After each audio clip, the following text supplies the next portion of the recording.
ہاں جی، سورۃ یاسین آیت 5، آیت نمبر 5۔ اعوذ باللہ السمیع العلیم من الشیطان الرجیم، بسم اللہ الرحمن الرحیم۔ تنزیل العزیز الرحیم، تنزیلہ نازل کردہ ہے، عزیزی غالب زبردست، رحیم نہایت مہربان۔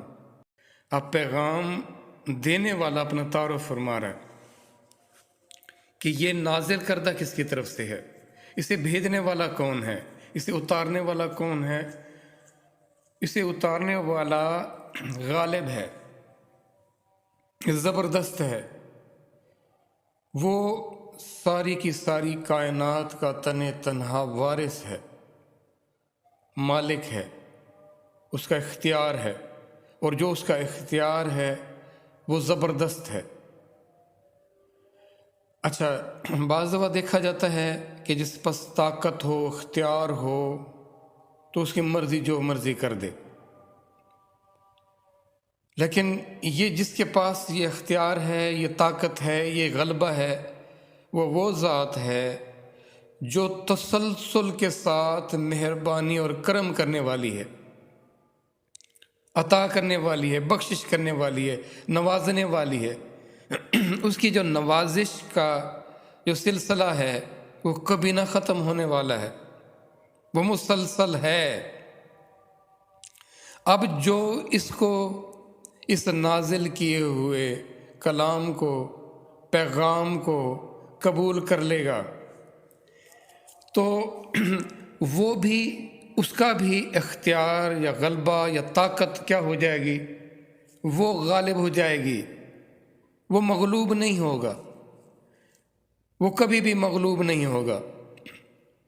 اور ہم مسلمانوں کی جو من حیث الامت جو ہماری مغلوبیت ہے، دیکھیں ہم کم و بیش 1.5 ارب سے بھی زیادہ کی تعداد میں ہیں، اور دنیا میں سب سے زیادہ جو ستم ڈھائے جا رہے ہیں، جن کو مغلوب کیا جا رہا ہے، وہ مسلمان ہیں۔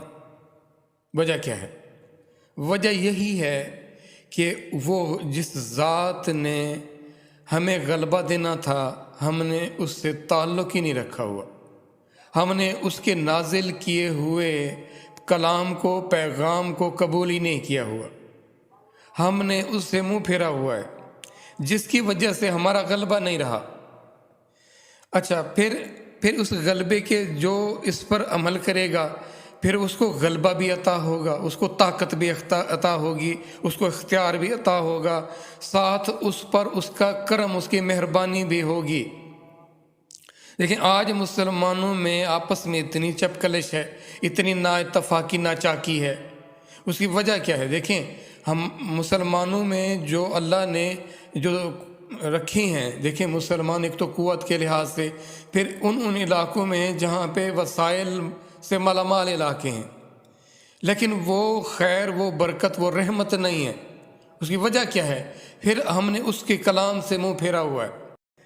اب اگر یہ ساری چیزیں دیکھیں، اتفاق، اتحاد، یہ غلبہ اگر یوں ہی مل جانا تھا تو پھر اس کلام کے اتارے جانے کی کیا ضرورت تھی؟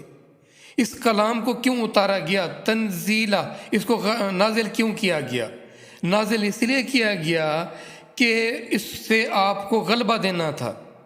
حدیث مبارک ہے جس کا مفہوم یہ ہے کہ اس کلام کے ذریعے اللہ لوگوں کو سربلند کرتے ہیں، اور پھر اسی کے ذریعے ہی پست کرتے ہیں کہ جب اس پر کوئی عمل نہیں کرے گا، اس کے خلاف جائے گا، تو اس کی قدر نہیں کرے گا، نہ قدری کرے گا، تو اللہ اس کو ذلیل اور خوار کر دیں گے۔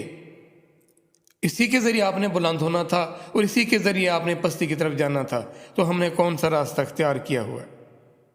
یہ ہم سب کو غور کرنا چاہیے، فکر کرنی چاہیے کہ ہم نے اس غالب، اس مہربان ذات کے اس کلام کو، اس پیغام کو ہم نے جو قدر کرنی تھی، ہم وہ قدر نہیں کر رہے۔